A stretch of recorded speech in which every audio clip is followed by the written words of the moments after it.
Hi everyone, welcome back to Prasanna's kitchen. ఈరోజు మన వీడియోలో మసాలా బరుగులు చేయబోతున్నానండి. ఈ మసాలా బరుగులు మనం బయట బండి మీద తింటూ ఉంటాం కదా, సేమ్ అదే టేస్ట్ వస్తుందన్నమాట. ఇంకా ఈ మసాలా బరుగుల్ని ఎలా రెడీ చేసుకోవాలో చూసేద్దాం పదండి. ముందుగా ఒక మిక్సింగ్ బౌల్లోకి సన్నగా కట్ చేసుకుని పెట్టుకున్న ఆనియన్స్ని వేసుకోండి. తర్వాత సన్నగా కట్ చేసుకుని పెట్టుకున్న పచ్చిమిర్చి ముక్కలు కూడా యాడ్ చేసుకోండి.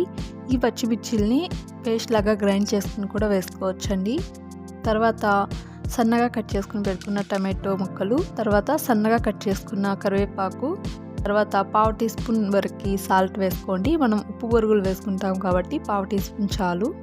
పావు టీ స్పూన్ కారం, అలానే half teaspoon chaat masala, half teaspoon ధనియాల పౌడర్ వేసుకుని ఇందులోకి 2 నిప్పట్లని ఇలా క్రష్ చేసుకుని వేసేసుకోండి. తర్వాత వీటన్నింటినీ కూడా బాగా కలిసే విధంగా మిక్స్ చేసేసుకోండి. వీటన్నింటినీ మిక్స్ చేసుకున్న తర్వాత వీటిలోకి ఉప్పు బొరుగుల్ని యాడ్ చేసుకోండి. నార్మల్ బొరుగులు కాకుండా ఉప్పు బొరుగులు తీసుకున్నట్లయితేనే టేస్ట్ చాలా బాగుంటుందండి.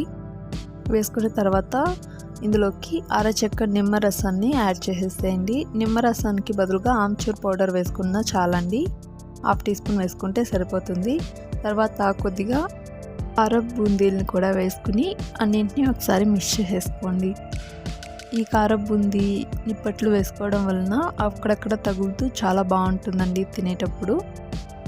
ఇలా అన్నింటినీ కూడా ఒకసారి బాగా కలిపేసుకుని తర్వాత సన్నగా కట్ చేసుకుని పెట్టుకున్న కొత్తిమీరని యాడ్ చేసేసుకోండి. ఆ కొత్తిమీర ఫ్లేవర్ కూడా చాలా బాగుంటుంది.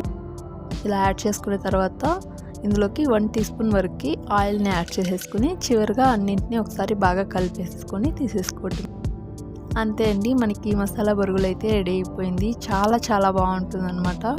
మీరు కూడా ఒకసారి ఇదే ప్రాసెస్లో ట్రై చేసి ఎలా వచ్చిందో కామెంట్ చేయండి. అలానే ఈ వీడియో కనుక మీకు నచ్చినట్లయితే లైక్ చేయండి, షేర్ చేయండి, సబ్స్క్రైబ్ చేసుకుని పక్కన ఉన్న బెల్ ఐకాన్ని క్లిక్ చేసి అలానే ఆప్షన్ని యాక్టివేట్ చేసుకోండి. Thank you for watching.